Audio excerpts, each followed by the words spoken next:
നമ്മളെല്ലാവരും insurance use ചെയ്യുന്ന ആളുകളാവും അല്ലേ? എക്സാമ്പിളായിട്ട് പറയുകയാണെങ്കിൽ medical insurance, life insurance, health insurance, അതുപോലെ തന്നെ പ്രോപ്പർട്ടി ഇൻഷുറൻസ്, ഹോം ഇൻഷുറൻസ്, ഇത്തരത്തിൽ വ്യത്യസ്തമായ ഇൻഷുറൻസ് യൂസ് ചെയ്യുന്ന ആളുകളാവും നമ്മളിൽ പല ആളുകളും. ഇനി ഇതൊന്നും അല്ലാന്നുണ്ടെങ്കിൽ പോലും 2 വീലറോ 4 വീലറോ ഉപയോഗിക്കുന്ന ആളുകളുണ്ടാവും. അപ്പോൾ അതിൻ്റെയെങ്കിലും ഇൻഷുറൻസ് നമ്മൾ അറ്റ്ലീസ്റ്റ് എടുത്തിട്ടുണ്ടാവും. കുറച്ച് ദിവസങ്ങൾക്ക് മുന്നേ നമ്മുടെ ഇന്ത്യയുടെ ഫൈനാൻസ് മിനിസ്റ്ററായിട്ടുള്ള നിർമ്മല സീതാരാമൻ ഇന്ത്യയുടെ പ്രമുഖമായിട്ടുള്ള ഇൻഷുറൻസ് കമ്പനികളെ വെച്ചിട്ട് ഒരു മീറ്റിംഗ് നടത്തിയിരുന്നു. ഇന്ത്യയിലെ പ്രമുഖരായിട്ടുള്ള ഇൻഷുറൻസ് കമ്പനികളുടെ പ്രതിനിധികളെല്ലാം അതിൽ പങ്കെടുത്തിട്ടുണ്ട്. അതിൽ ആ കമ്പനികളുടെ ഒക്കെ പെർഫോമൻസ് വിലയിരുത്തുകയും അവരോട് ഒരു കാര്യം ആവശ്യപ്പെടുകയും ചെയ്തിട്ടുണ്ട്. എന്താണെന്ന് ചോദിച്ചു കഴിഞ്ഞാൽ സൈബർ ക്രൈമുകൾക്കെതിരെ ഇൻഷുറൻസ് കൊണ്ടുവരണം എന്നുള്ളതാണ്. സൈബർ ക്രൈം എന്ന് പറയുമ്പോൾ ഈ ഓൺലൈൻ തട്ടിപ്പുകൾ എന്ന് വേണമെങ്കിൽ നമുക്ക് പറയാം. ഇത്തരത്തിൽ ഓൺലൈൻ തട്ടിപ്പുകൾക്കെതിരെ കൂടി ഇൻഷുറൻസ് കൊണ്ടുവരണം എന്നുള്ളതാണ് നിർമ്മല സീതാരാമൻ അവരോട് ആവശ്യപ്പെട്ടിട്ടുള്ള കാര്യം.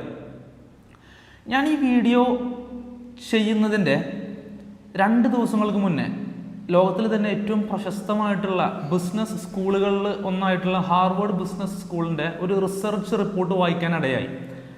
അതിൽ 2 സ്റ്റോറീസ് പറയുന്നുണ്ട്. അത് ഞാനിവിടെ പറയാം. അതിന് മുന്നേ ChatGPT നല്ലൊരു ആക്ടറാണല്ലോ. അപ്പോൾ ChatGPTയോട് ഇലോൺ മസ്ക് ആയിട്ട് ആക്ട് ചെയ്യാൻ പറഞ്ഞിട്ട് ഈ ഒരു കാര്യത്തെക്കുറിച്ച്, ഇങ്ങനെ ഒരു സൈബർ ക്രൈമുകൾക്കെതിരെ ഒരു ഇൻഷുറൻസ് കൊണ്ടുവരുന്നതിനെ കുറിച്ചൊരു ഒപ്പീനിയൻ ചോദിച്ച സമയത്ത് ChatGPT എനിക്ക് തന്ന മറുപടി ഈ വീഡിയോയുടെ അവസാനത്തിൽ ഞാൻ പറയുന്നുണ്ട്. ഹാർവേഡിൻ്റെ റിസർച്ച് റിപ്പോർട്ട് പറയുന്നത് ഇത്തരത്തിൽ ഈ സൈബർ സെക്യൂരിറ്റി, സൈബർ ക്രൈമുകളെ കുറിച്ചാണ്. അതിൽ 2 സ്റ്റോറീസ് പ്രതിപാദിക്കുന്നുണ്ട്. ആദ്യത്തേതെന്ന് പറയുന്നത് ആലിസ് എന്ന് പറയുന്ന ഒരു വ്യക്തി അവരുടെ ഹസ്ബൻഡിൻ്റെ മരണശേഷം 3 വർഷങ്ങൾക്കിപ്പുറം ഒരു ഡേറ്റിംഗ് ആപ്പിൽ ജോയിൻ ചെയ്യാണ്. അവിടെ വെച്ചിട്ട് ജിം എന്ന് പറയുന്ന ആളുമായിട്ട് പരിചയപ്പെടുകയും അവർ പിന്നീട് നല്ല രീതിയിലുള്ള സൗഹൃദത്തിലോട്ട് മാറുകയും ചെയ്തു. ഇവർ പരിചയപ്പെട്ട് 6 മാസങ്ങൾക്ക് ശേഷം ജിമ്മിന് വലിയ ഒരു സാമ്പത്തിക പ്രതിസന്ധി നേരിടുകയാണ്. വലിയ രീതിയിലൊരു കടക്കിണിയിലോട്ട് ജിമ്മ് മാറുകയാണ്. ആലിസിനെ കൊണ്ട് പറ്റാവുന്ന രീതിയിലൊക്കെ ജിമ്മിനെ ആശ്വസിപ്പിക്കുന്നുണ്ട്. തവണകളായിട്ട് ആലിസിൻ്റെ കയ്യിലുണ്ടായിരുന്ന പണമെല്ലാം ജിമ്മിന് അയച്ചു കൊടുക്കുന്നുണ്ട്. പെട്ടെന്നൊരു ദിവസം ജിം അപ്രത്യക്ഷമാവുകയാണ്. ജിമ്മിനെ കുറിച്ച് യാതൊരു വിധത്തിലുള്ള വിവരമില്ല. ജിം അതുവരെ യൂസ് ചെയ്തിരുന്ന അക്കൗണ്ട് അദ്ദേഹം ഡീആക്ടിവേറ്റ് ചെയ്തിട്ടുണ്ട്. ജിമ്മിന് എന്ത് പറ്റിയെന്ന് അറിയാതെ ആലിസ് പോലീസിലൊരു കംപ്ലൈൻറ്റ് കൊടുക്കുകയാണ്. പോലീസിന് അന്വേഷണത്തിൽ നിന്ന് മനസ്സിലായത് ജിം എന്ന് പറയുന്ന ഒരു വ്യക്തി ഇല്ല എന്നുള്ളതാണ്. ഇവിടെ നടന്ന സംഭവം എന്ന് പറയുന്നത് വളരെ ബുദ്ധിപരമായിട്ട് ആലിസ് എന്ന് പറയുന്ന വ്യക്തി പറ്റിക്കപ്പെടുമായിരുന്നു എന്നുള്ളതാണ്. എന്ന് വെച്ച് കഴിഞ്ഞാൽ ജിം എന്ന് പറയുന്ന വ്യക്തി ഒരു സ്കാമർ, ഒരു തട്ടിപ്പുകാരനാണ്. ഇത്തരത്തിൽ സൊസൈറ്റിയിൽ വൾണറബിൾ ആയിട്ടുള്ള ആളുകളെ തെരഞ്ഞു പിടിച്ചുകൊണ്ട് അവരുടെ നിന്ന് പണം തട്ടിയെടുക്കുക എന്നുള്ളതാണ് ഈ സ്കാമേഴ്സ് ചെയ്തിരുന്നൊരു പണി എന്ന് പറയുന്നത്.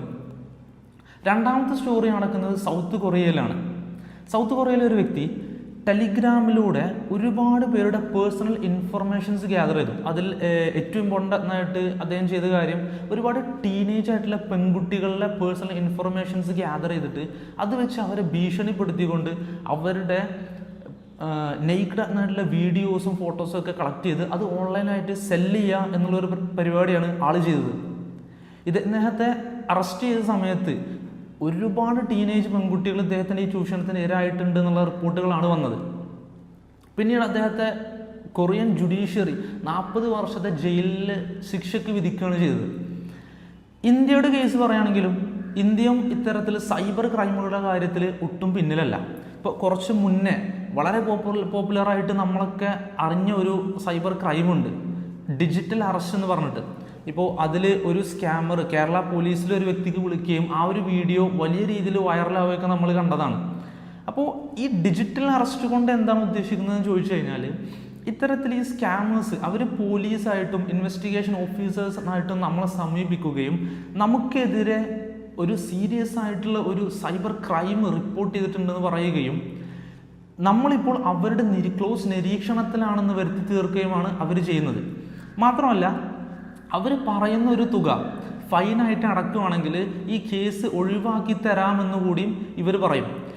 കഴിഞ്ഞ വർഷം, അതായത് കൃത്യമായിട്ട് പറയുകയാണെങ്കിൽ ഈ 2024 ഏകദേശം 120 കോടിയോളം രൂപയാണ് ഇത്തരത്തിൽ ഡിജിറ്റൽ അറസ്റ്റിൻ്റെ പേരിൽ നിന്ന് ഇന്ത്യയിലെ ജനങ്ങളുടെ കയ്യിൽ നിന്ന് ഈ സ്കാമേഴ്സ് തട്ടിയെടുത്തെന്നുള്ളതാണ് റിപ്പോർട്ടുകൾ സൂചിപ്പിക്കുന്നത്.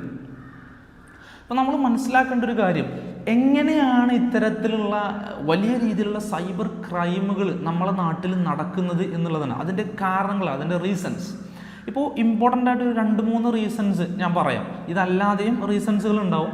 അപ്പോൾ അതിൽ ഒന്നാമത്തേതെന്ന് പറയുന്നത് റാപ്പിഡായിട്ടുള്ള ഡിജിറ്റലൈസേഷനാണ്. ഇപ്പോൾ എല്ലാ കാര്യങ്ങളും ഡിജിറ്റലായിട്ട് മാറിക്കൊണ്ടിരിക്കുകയാണ്. ഫോർ എക്സാമ്പിൾ പറയുകയാണെങ്കിൽ നമ്മുടെ കമ്മ്യൂണിക്കേഷൻ, നമ്മുടെ ഇൻഫർമേഷൻ ഗ്യാതറിങ്, നമ്മുടെ പേയ്മെൻറ്റ്സ്, ഇത്തരത്തിൽ ഒരു മനുഷ്യനെ സംബന്ധിച്ചിടത്തോളം ബഹുഭൂരിപക്ഷം കാര്യങ്ങളും ഇത്തരത്തിൽ ഡിജിറ്റലായി മാറിക്കൊണ്ടിരിക്കുന്ന ഒരു കാലഘട്ടത്തിൽ ഇത്തരത്തിൽ സൈബർ ക്രൈമുകൾ കൂടാനുള്ള ചാൻസ് സ്വാഭാവികമായിട്ടും വളരെ കൂടുതലാണ്.